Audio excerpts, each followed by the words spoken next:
Do you like big things? I like big things. Do you like big monsters?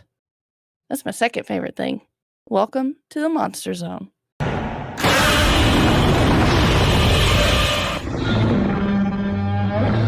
Greetings, folks. Welcome to the Monster Zone. As she said, where we cover classic and not so classic monster movies from the past. And who do I mean by we? Of course, I mean our co-host, Mr. Parker here. Hello, everybody. Welcome back. And wife, Angela. Hi. And then myself, Dan. And today, we're going to be covering an awesome movie that I'm spoiling and love just right out of the front that I adore from the past. I will discuss that momentarily. But first, this is 1970 Space Amoeba, aka Yog, the monster from space, aka Gazora, Ganymedes, Gazora, Ganymedes, Kamoebas battle. That was a Giant Monsters of the South Sea, or Giant Monster Battle of the South Sea. Yes, whatever. You were close. Decisive battle. There it is. Giant Monsters of the South Seas. Yes. Thank you. There you go. Love it. All the AKAs. Oh, I wish they would that should just been the. It's just like a list like this long. It's just AKA. It's like what was it? I think was the original title for War of the Gargantuas was Sonda versus Gyra, War of Frankenstein's Monsters or something like that. Oh, yeah. I love it, dude. Today we're going to talk about, as I mentioned, Space Amoeba, which I am decked out for all video users. Oh no! I got this. Still see you. Got my Gazora t-shirt that I've had for a very long time.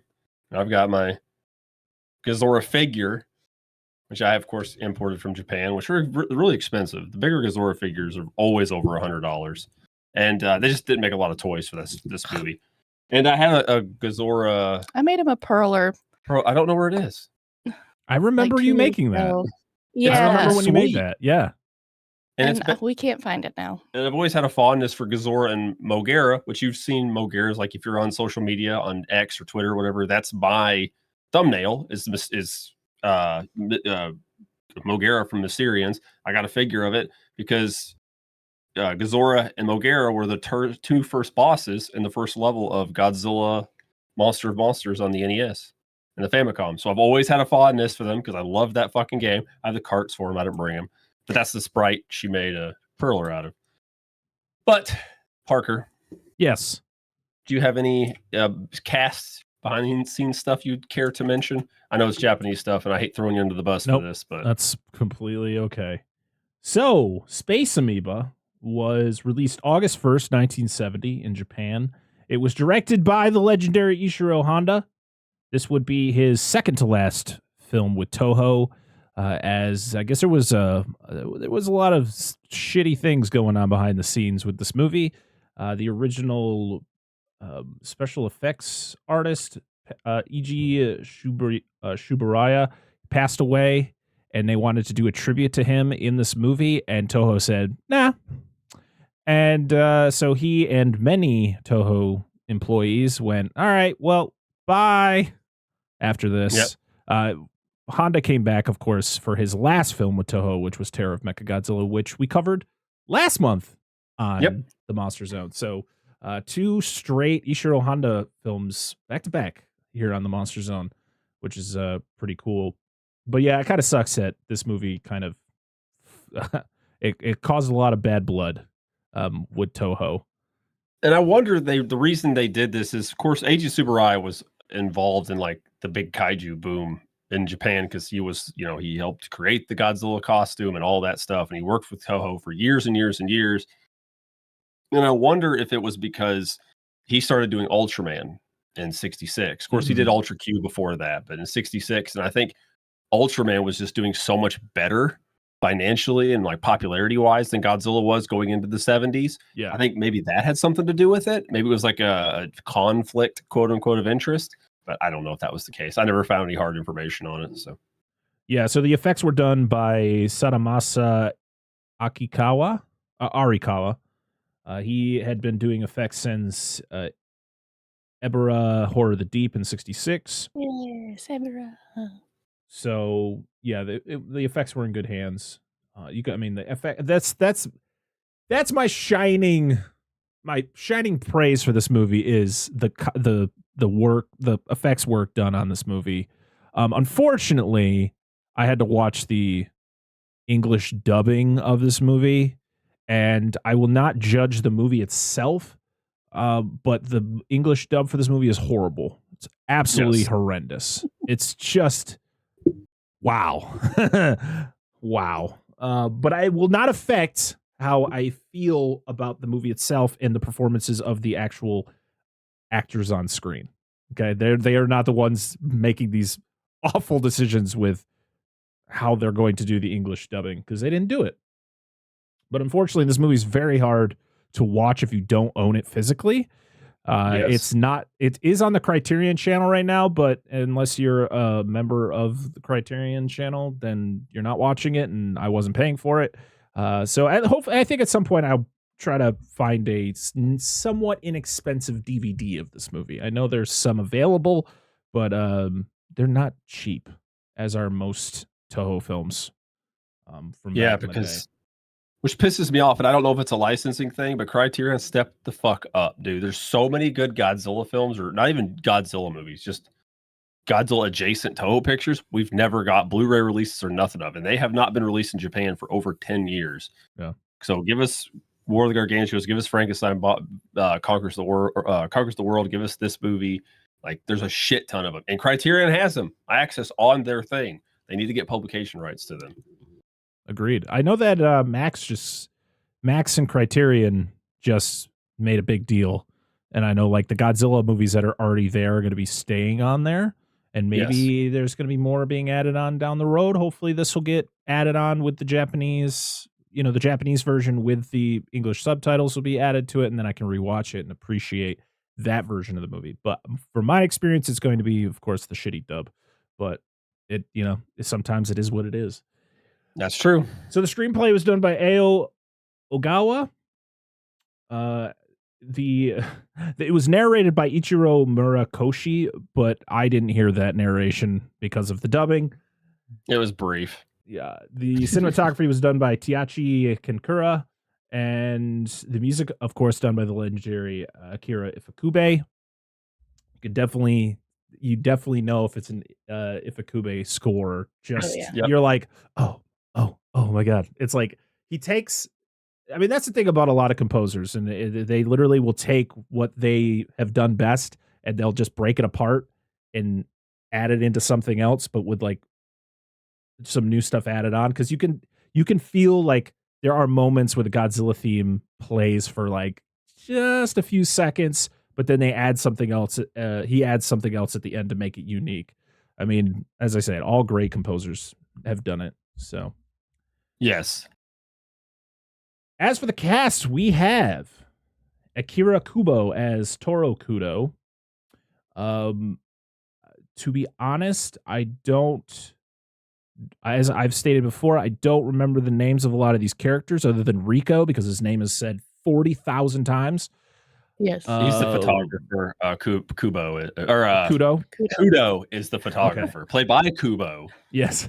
Yes. Atsuko Takahashi as Ayako Hoshino, which is, I'm guessing, the girl, right? That was with him the whole time. Girl, okay. Yep. Yukiko Kobayashi as Saki. That's the girl that. That's the native girl. Marries Rico against his will. Kenji Sahara. We've talked about Kenji Sahara before, haven't we? We have, actually, quite a few times. He was in Final Wars. He was in Mechagodzilla. He was in Rodan. He was in. He's in Ghidorah. He's in a shit ton of these movies. Yes. He plays Makoto Obata. Which was he the scientist? He was the. Or was he the slime ball guy? He's a slime ball. The corporate spy. The corporate guy who gets possessed. Okay. Yeah. Yoshio Shushiya as Dr. Kyochi Miya. Yeah. Dr. Miya was the doctor. Yeah, the actual scientist. Yes. And Noritaki Sato as Rico. And as for the suit actors, we have Haruo Nakajima as Gizora, or is it Gamnes? Ganymes? Well, he's Gazora and Kamibus. Yeah.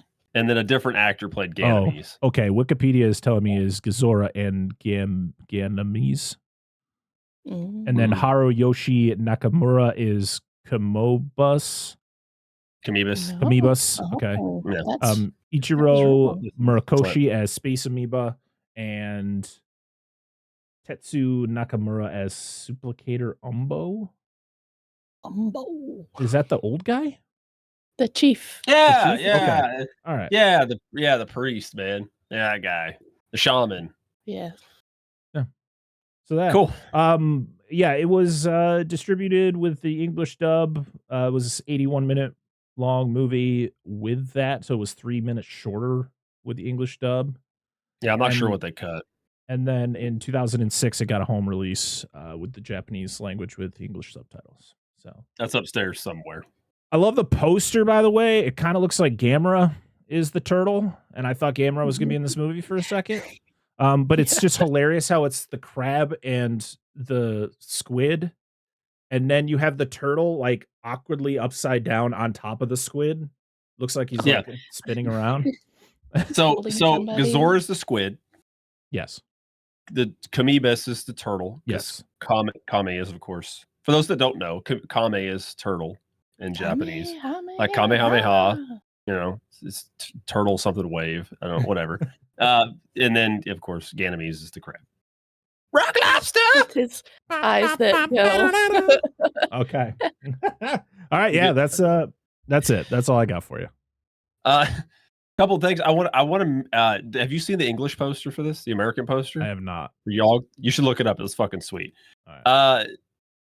Apparently, the title Yog, the monster from space or whatever, like that title has something to do with Cthulhu, like Lovecraftian something. I don't know. It's on the old VHS. I don't know. You'd have to dig through. I'm sure it's on there. Okay. Is it the one where it's like on top of the earth? Yes, it's that one. And it's Yog, monster from space. Yeah, Yog. Yes, spewed from intergalactic space to clutch the planet Earth in its terror tentacles. It is a pretty dope poster, though. Yeah, and of course, we'll get into it here in a minute. But obviously, Parker, I know you had no experience with this film going into it. Nope. Wife, did you have experience with this movie going into it? We've watched it a couple of times because I remember the opening, and I remember the characters. Yes. The monsters, not the people. Yeah, we didn't mention that. Oh, sorry. Who cares about the people? I'm just kidding. Now, come on. Poor Rico. we didn't mention. Yeah, fucking Rico. We didn't mention that Kubo, who plays Kudo, is also a very long, prolific actor. Was with the Japanese studio Toho at the time. This is before they, of course, did away with the union and fired all their people, or they left, or whatever after the shenanigans with this movie. But I had a little bit of a history with this movie growing up. I actually used to go to a video store called Pat's Video. It was a tan place too. And they're always like it's always a fucking tan place in a movie store. I don't understand that. But whatever. My dad rented it. I remember seeing the box and just renting us on VHS when I was a kid. And I don't remember the English dub at all. I remember watching this with my dad, but I don't remember any of the English lines or anything like that. But this version we had was hosted by Grandpa from the Monsters. Oh. Okay. I don't know why. It was I just really vividly remember him being like the host. It was all on the VHS and everything. I'd love to find it. Like, I'm not paying out the ass for it, but like, whatever. If I find it, I'll buy it just for nostalgia's sake. But anyway, whatever. So let's go ahead and talk about this. Let's go talk about the Space Amoeba from 1970. I know, I'm sorry. I'm fidgeting. But since we mixed it up last time, we're going to stay that way. Let's talk about some things we like about this movie. No, I got to give a synopsis first. I'm sorry. I got to give a synopsis. Let me do a synopsis so people know what's going on. I know I'm still not used to this format. It's a little bit different. So essentially, in a nutshell, the movie it's mostly begins with the adventure of a rocket called Helios 7 that is shot to Jupiter for research purposes. Jupiter. That's relevant if you watch Gundam. But anyway, it's on its travel from it's an unmanned ship from Earth to Jupiter. It gets taken over by minty freshness from outer space. I still think it's a fart. Right into the tear duct, and it just does a U-turn and goes back to Earth. It returns like I think 3 months after its departure. Yes, it goes missing 3 months after its departure. Returns. Kudo, photographer, sees it, wants to go check it out. Happens to get put on an assignment to photograph an island, to go to this island, which is where the Helios crashed. Meets scientists, meets industrial spy. Natives don't want people there, blah, blah, blah. And then the alleged monsters that they believe are there are real. You get attacked by giant monsters. And the minty freshness is actually some sentient being from outer space trying to destroy Earth. Yep. It's a fart. Yep. Blue fart. It is a blue space fart. But that's the movie in a nutshell. So, now that that's out of the way, I want to start with Parker, because I always like starting with Parker. Did your wife watch this with you? No, she couldn't. It was on your phone. Fuck. Yeah. Damn it. Yeah. I was always looking forward to your wife's opinion on this stuff. What's something you liked about this movie?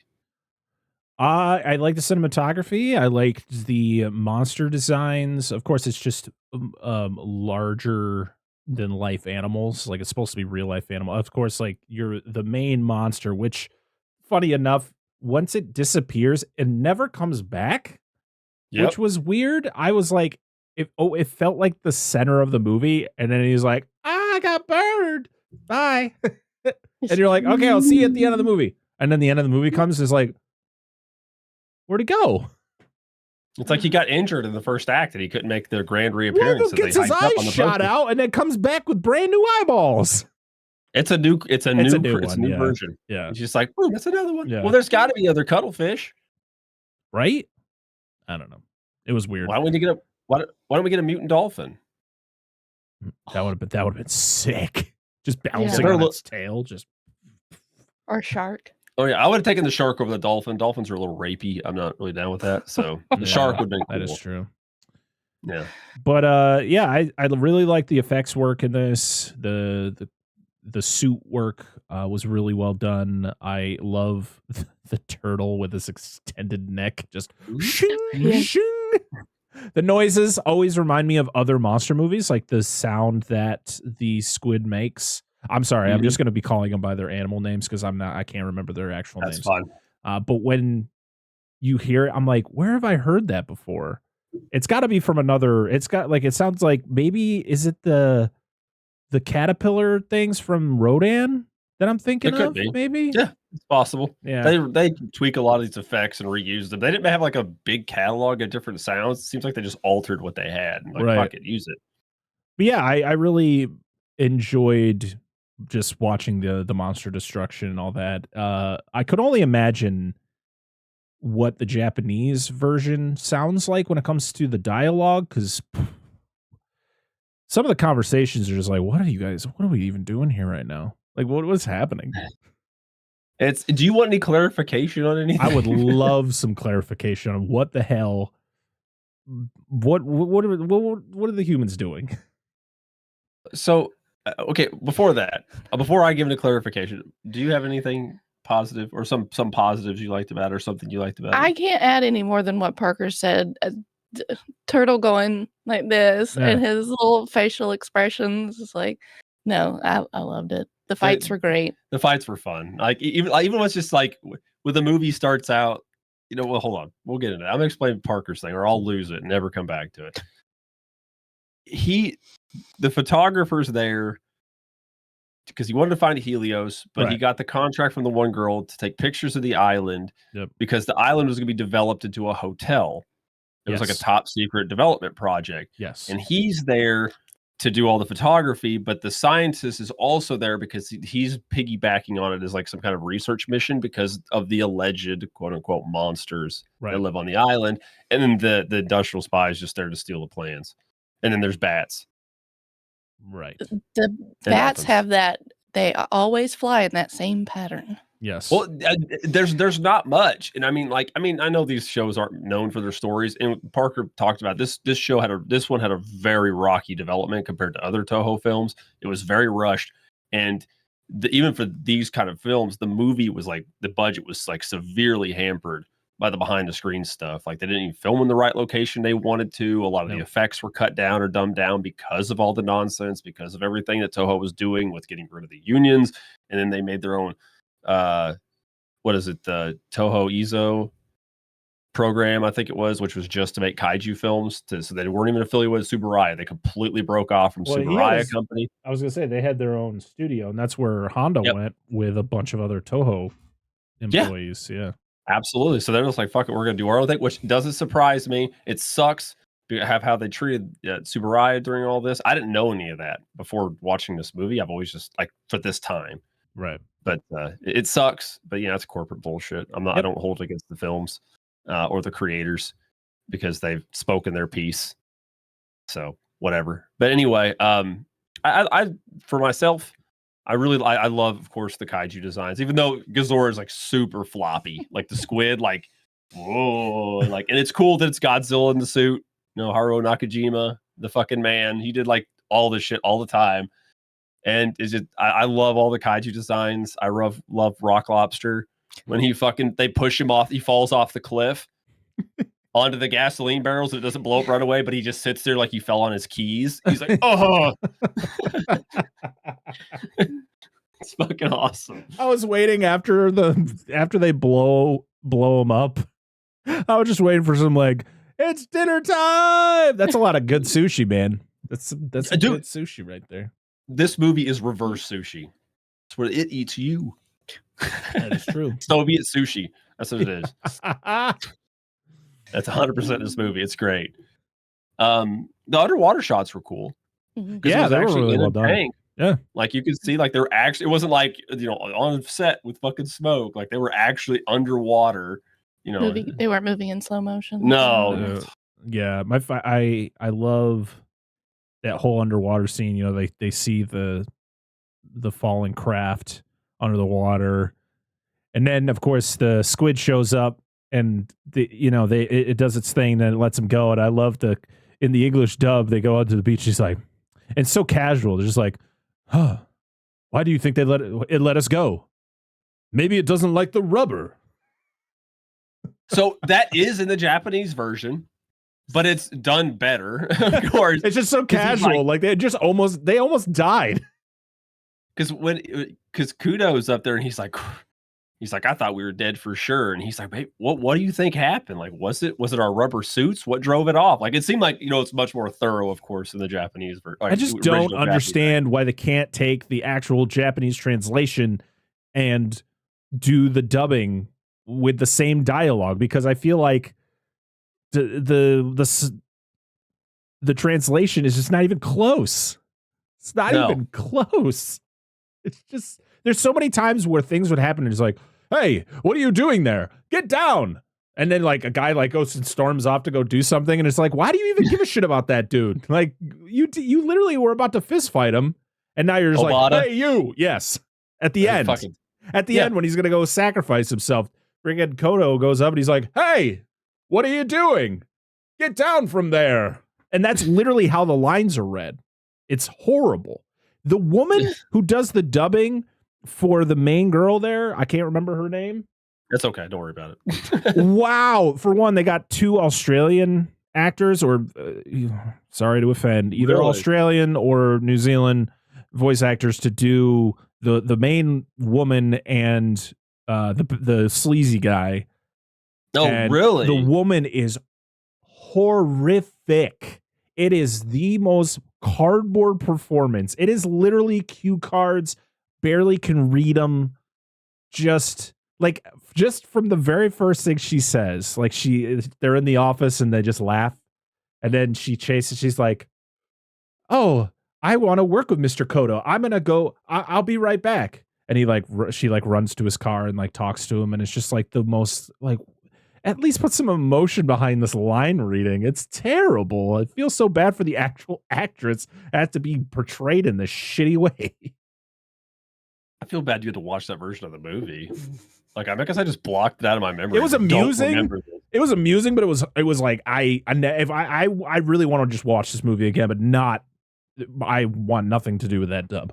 It's horrific. So what do you guys think? Because I got to ask this before we get into like like I'm gonna save like your bad generalizations for the end. But what did you think of like Obata, the villain, essentially, when he gets taken over by the power of 5 gum? You may not have any human emotions anymore. This is the guy who's, I guess, the space amoeba. Yeah, he's got a very booming voice in the English Yes. dub. It's fantastic. Even the Japanese, same way. It's just very. Yeah, you're like, okay. It was interesting. I to be honest, I just wish they were just kaiju. I didn't give a shit about this like space goo or space like fluorescent light that just takes over things and becomes big. I really just wanted it to be like, hey, we're opening a hotel on this island. We're gonna go to this island. The natives talk about a legend of this creature, and then the creature like the fact that they're gonna build a hotel on this island like awakens this creature, and it's this giant squid thing. And then these other monsters awaken too because there's like an ancient legendary battle that happens. And then that's what happens. They fight and then they all fall into the volcano. But instead we're like, space goo makes animals bigger. They fight, makes this dude super strong. I don't know. It was just so weird. This movie was just weird. I wish Obata would just get huge and just battle the. That's what I thought was gonna happen. As soon as he got possessed by this stuff, I was like, this man is he's gonna be the colossal man. He's just gonna grow. He's just gonna have a loincloth because we can't have, giant monster dick on screen. Yeah. So he's gonna have he's gonna have a loincloth. That's his weapon. And he's just gonna freaking punch a freaking crab in the face. Oh my God, that'd have been awesome. Oh my Lord, that would have been so much better. Listen, this movie just, I don't know. You could definitely feel the mess that was happening behind the scenes with like some of the decisions that they were making with like the story itself. And I've talked about it many times with monster movies. The human element of these monster movies usually are garbage. They're usually just not fleshed out enough. It's just like they just push all this shit to the center of the table and they're like, do something with this. And you're like, okay. And they're like, you only have 5 minutes. You're like, shit. It's like, but put big giant monsters so that people really, they're not going to go anywhere. You're like, all right, we can do that. Well, what about you? So I love it when Obata is talking to the group right before he lights the. Oh, and tries to burn the bats. But bat murder. But it's dude talking and projecting his voice, and Obata's going. Oh no! I don't think he moved his voice or his mouth, did he? He knew what was being said. Oh, okay. Like it's like he knew the lines and he was trying not to say it. But I'm like, I don't think you're supposed to be trying to I was gonna say it's supposed to be like a telepathic thing. Well, you mentioned he channeled his inner Dwayne Johnson because his eyebrow. Oh, he kept doing the one eyebrow. Yeah, he would do his one eyebrow up and down, and I was like, how do you do that? You can't do that. Right. One eyebrow. Kudos to the bats on strings. Yes. Shout out to bats on strings. Speaking of bats on strings, the score in some of this movie sounds like something that came from Day of the Dead. Is it the Yes. Yes, I fucking love that song. I was like, holy shit, this is Day of the Dead. Yeah, 100%. I wonder if he's that's the music. And that's what we're doing. Hey, do you remember that SpaceAmoeba movie? That's the score I'm doing for your zombie movie there, George. Hey, George, you remember that sound you're looking for? Check this out.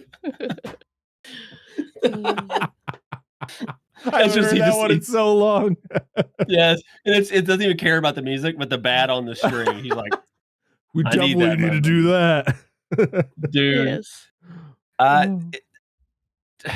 I have one of my quotes here is, I love this. Gazora has the most like horrid end to himself, unfortunately. Because Gazora is cool. He's the only one of the kaiju that seems to have any powers. Because he's like frigid to the touch. Which I thought was unique, where he like leaves like frostbite on Rico when he like picks him up and throws him. Yeah. It's not really mentioned. Suction cups. Yeah, and it's not really like good effects. It's not built upon much, but it's just I always thought that was like a cool thing. But like my note is literally Godzilla shits on the village, weak to fire, literally cooked. It's poor guy too, because he just like gets nuked by gasoline. He does. And they could put the burns on the costume, which is great. My favorite though is the Godzilla flop when he goes back to the water. Just yep. And then you see him kind of swim a little bit underwater, which you don't see that prop do that. And he just kind of never see him again.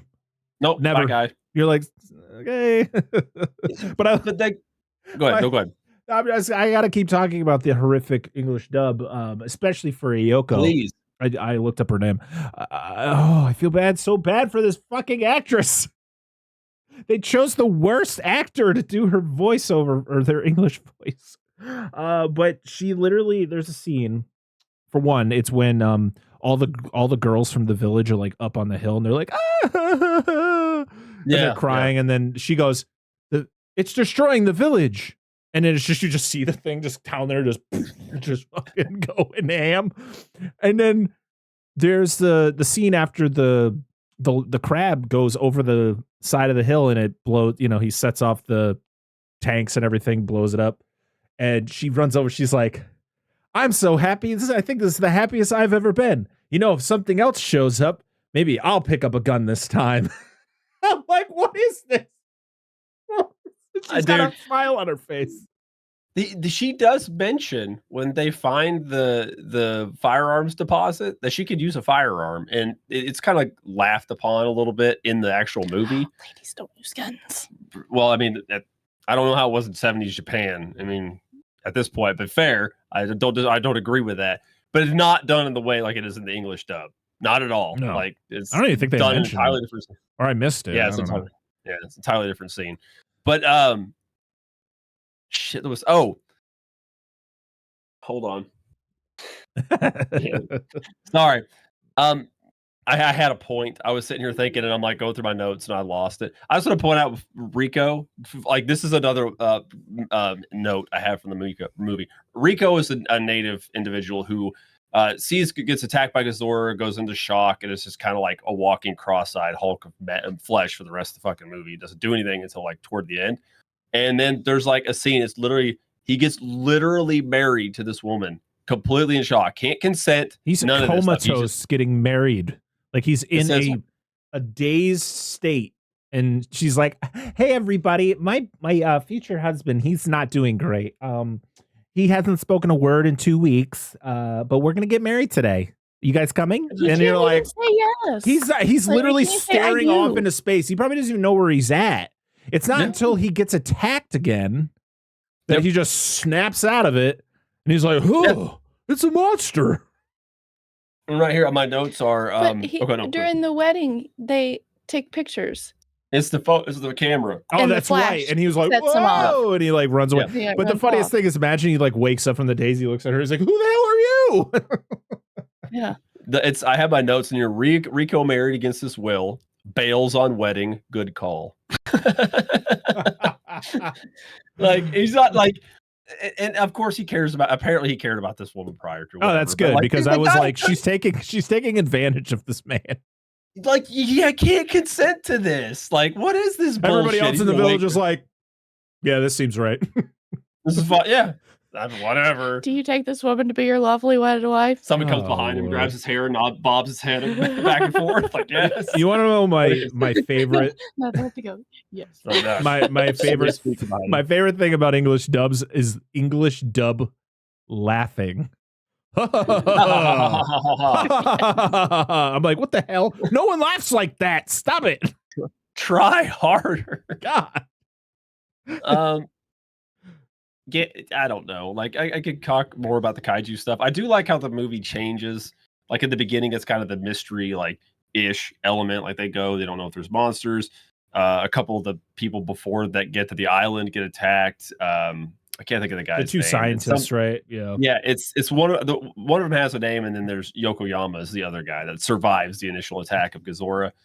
And it's like the whole thing with Godzilla, and then they fend off Godzilla, and then it just goes like, even at the end of the Godzilla stuff, like his little arc, they find like gasoline and like supplies that were left there from World War II. And the Japanese, even the Japanese version, the dudes with gasoline, they're like, we found oil and gasoline. What timing, right? What fucking timing? This entire like 2-minute scene where it's like, we need weapons, and guys are like, gun, gun, good. He's like gasoline.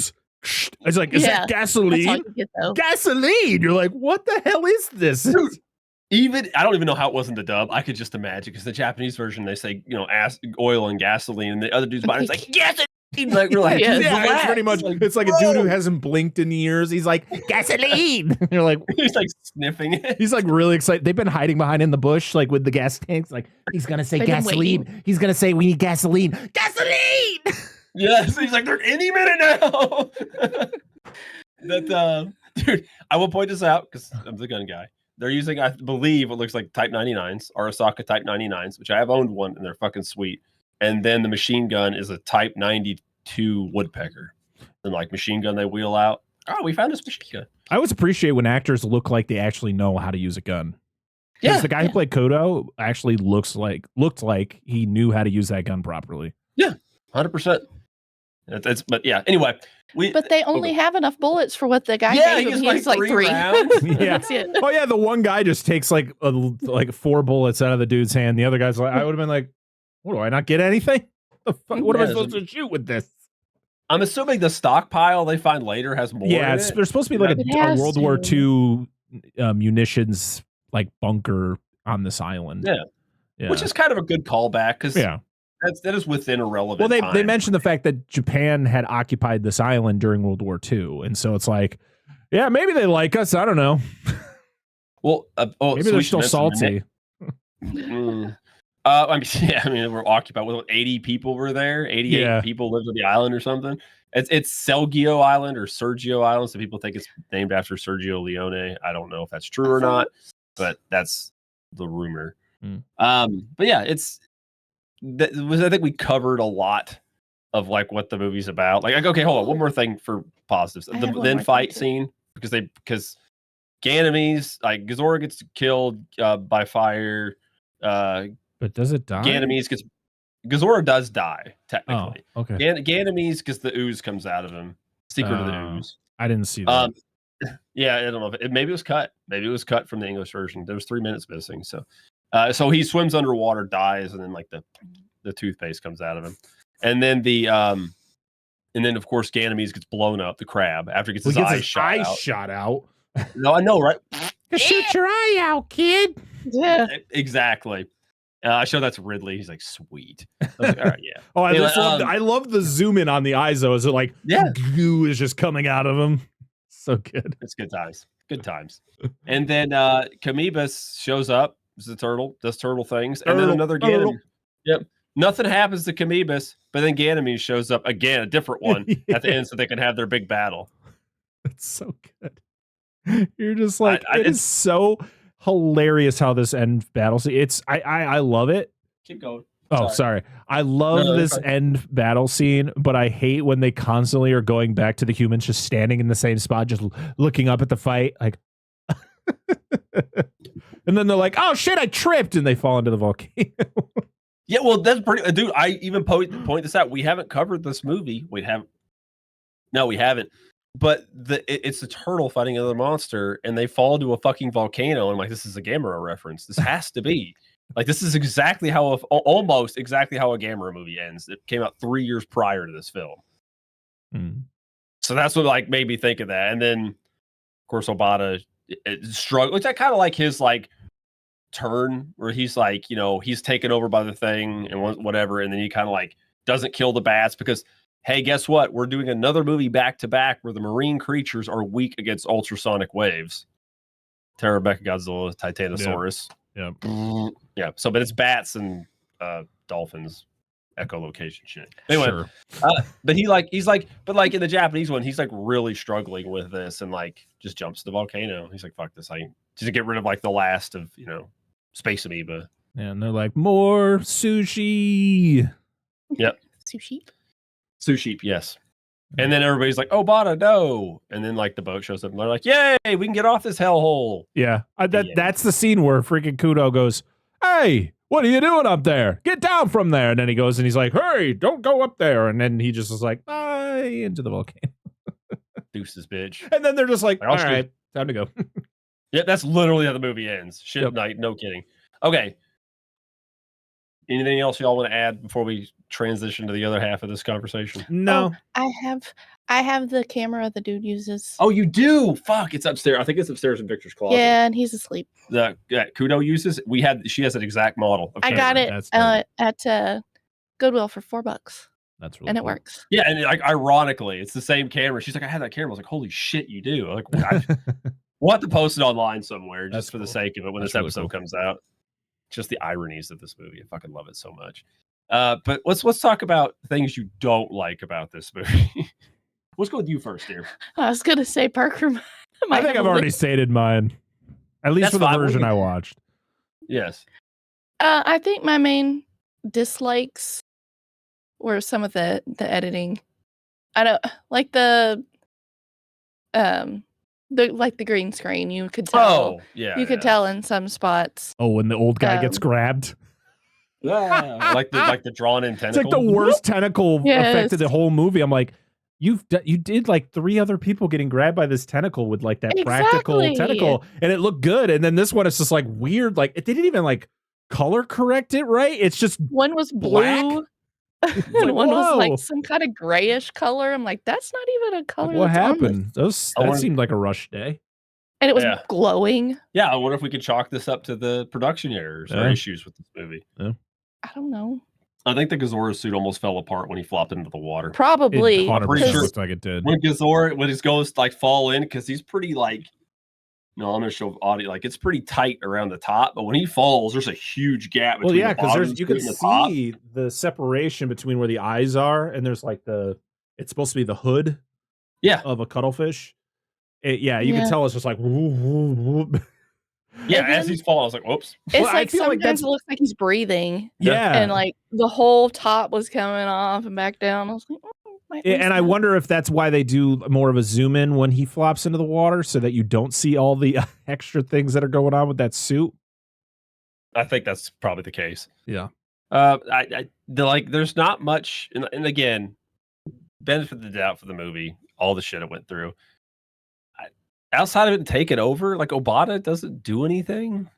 No. The scientist doesn't really do anything outside like that and like trying to kill the bats, but like they could have done that any other way. The humans are useless in this movie. They're outside of getting like Kudo to the island because he saw the Helios. That's it. Yeah.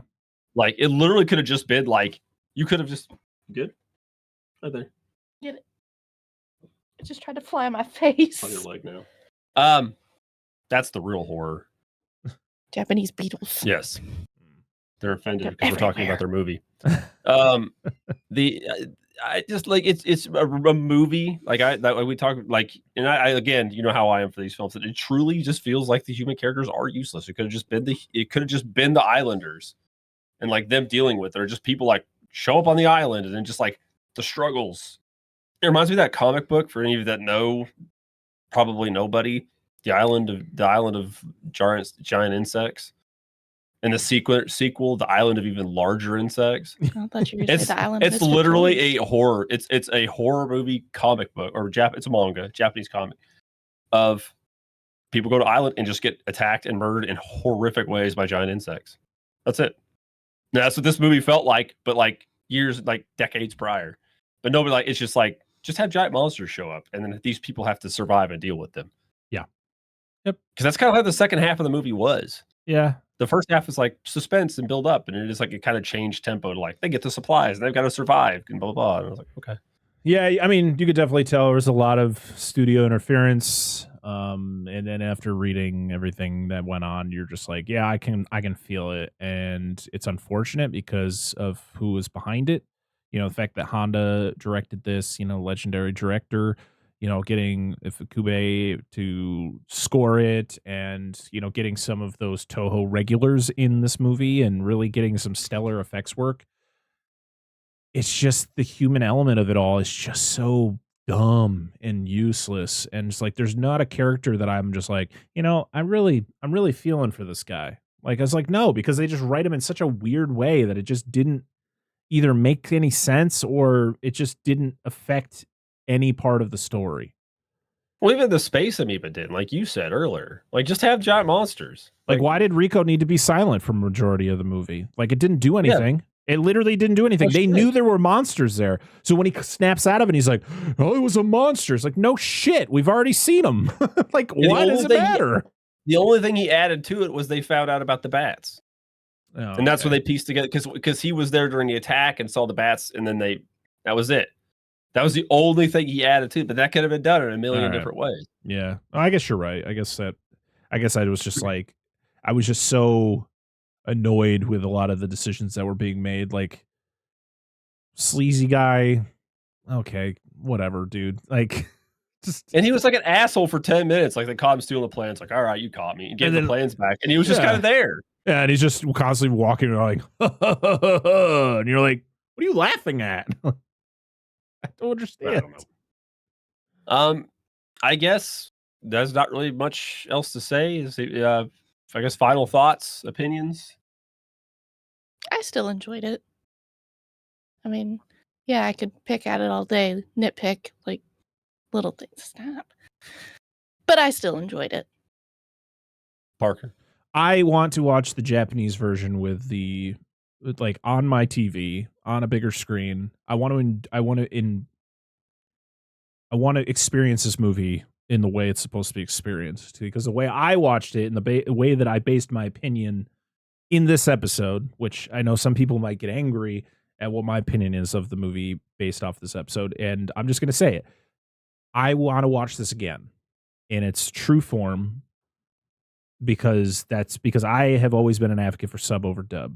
I don't like dubbing. Yes. I don't. Literally, me and my son yesterday we rewatched -1, and it was like we weren't planning on watching it, but we were on like Netflix trying to just throw something on, and he's like, let's watch Godzilla, and I was like, all right, cool.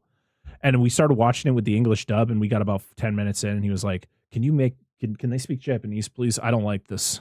And I was like, yeah, that's fine. So it's like, I've always been an advocate for sub over dub, and this movie did not get the justice it deserved with the English dub, because it is true. Like, I am not exaggerating. It is truly awful.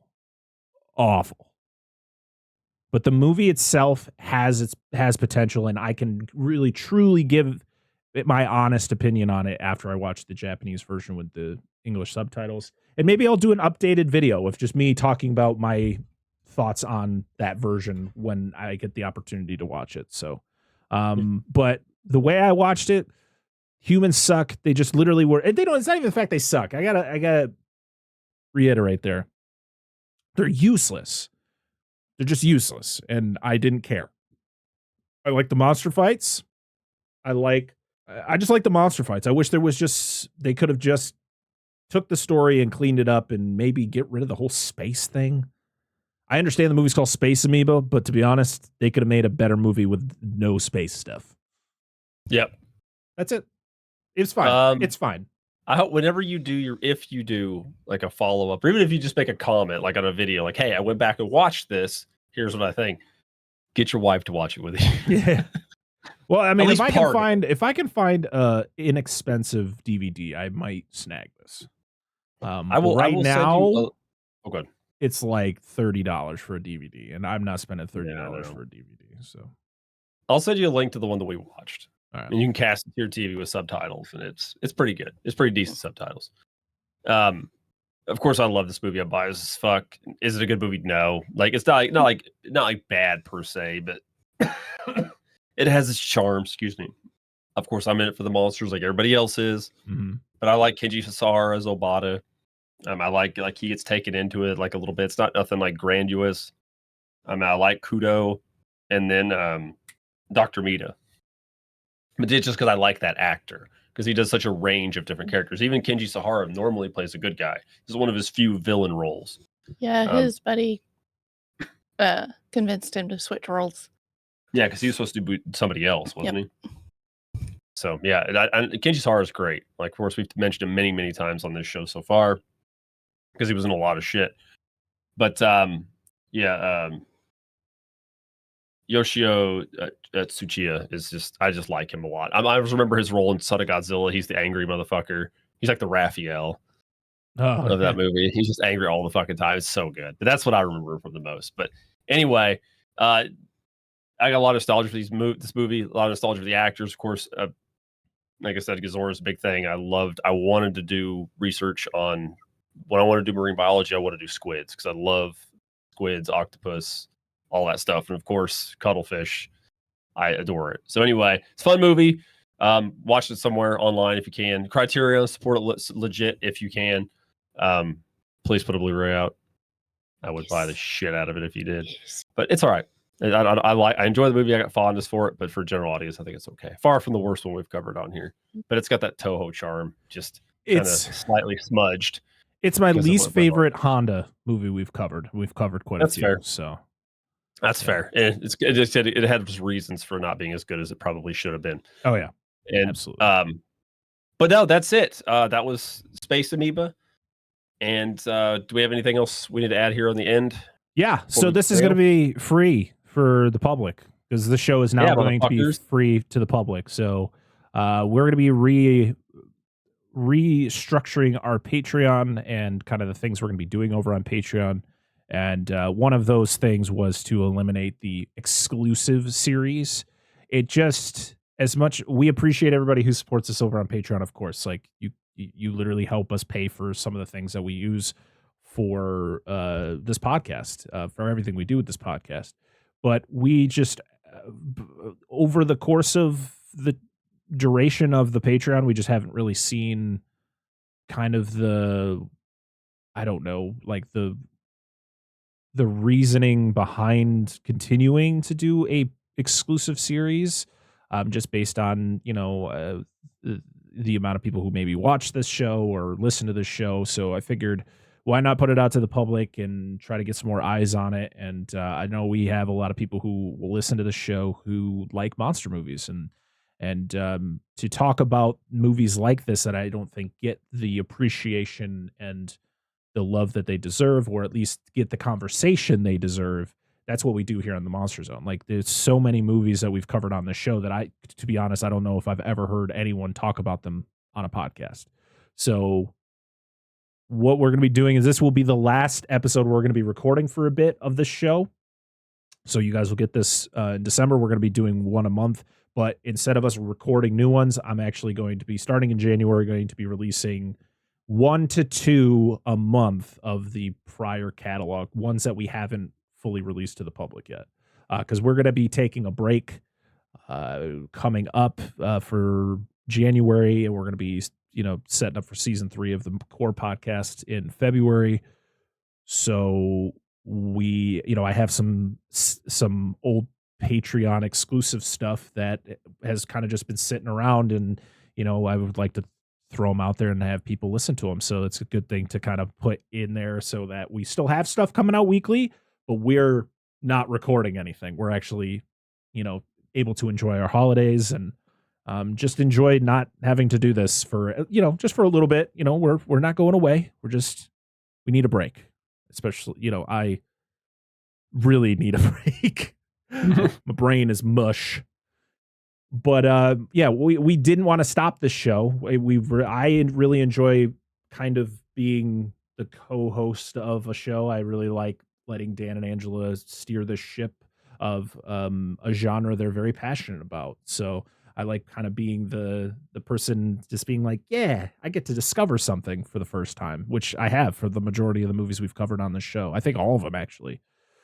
So yeah, this will be the last one, and then you guys will get some old ones coming up. And then the Godzilla animated series will also be free to the public. We're going to be doing that as the slice of TV series that we used to do, since it is a TV series. So we figured I'd label it as that. So we're going to be doing the Godzilla animated series, 2 episodes. 2 episodes a month, but it'll be 1 episode, but covering 2 episodes of the show. We're going to be doing that once a month, but that will be starting back up. We're going to be doing one in December, and then we're going to start that back up in February. Cause like I said, we're taking a break. We're not recording anything in January. So there's nothing. So that's what's going on. I'm sorry for rambling at the end, but Patreon will be getting its restructure. So for anyone listening who is part of the higher tier on the Patreon and you want to drop down, that's cool. If you want to stay, that's cool. Things are going to be happening, and we're not going anywhere. We're still going to be around. We're still going to be making shows and doing fun stuff, and we just want to make sure that everyone that can listens to these shows, because they're a lot of fun to record, and to get only 1 to 2 people listening, it's sometimes it just doesn't seem worth it. So we made that executive decision. Yes, and hopefully you guys enjoy. Yes, because one thing I want to add to your ramble is, we listen to Parker more than myself, at least. I don't know about the wife, but she listens to a lot of podcasts, movie podcasts, and I always seem to, even ones I do listen to, they do a lot of esoteric horror movies.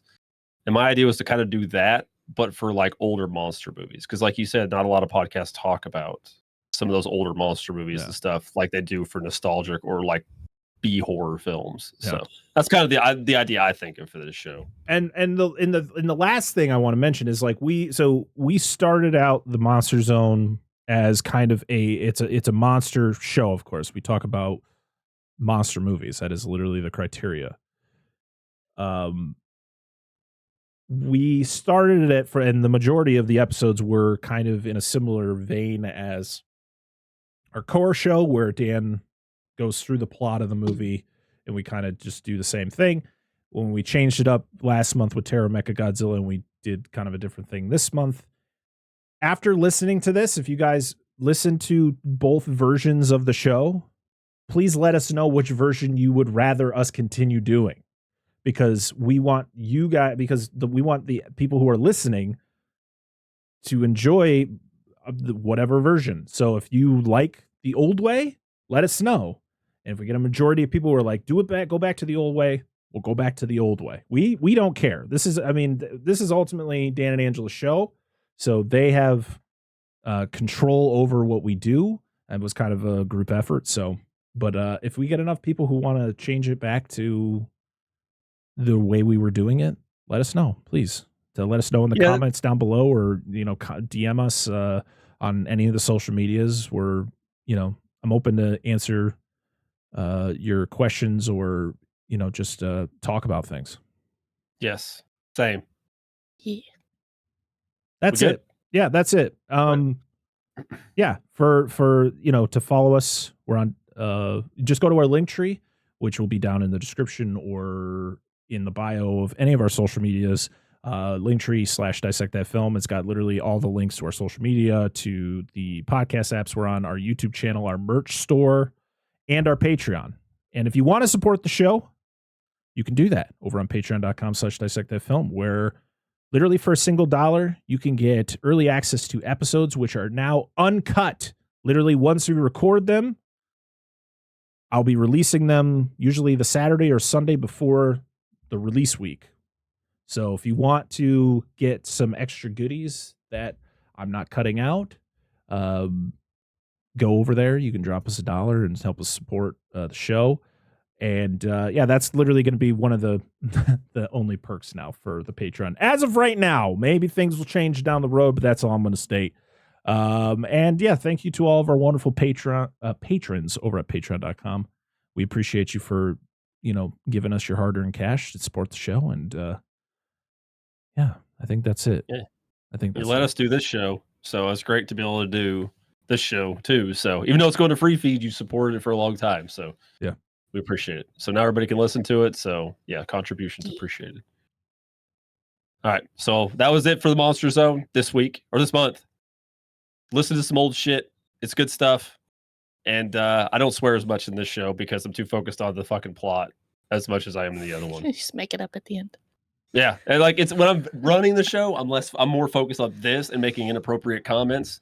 Yeah, so, and if you listen to our show normally, let us know. Do we swear too much?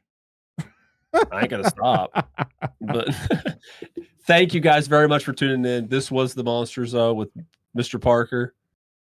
Bye-bye, everybody. Thanks for joining. Angela. Hello. Oh, bye. Me, Dan. We'll see you guys next time. Watch Bye. more monster movies. Please do.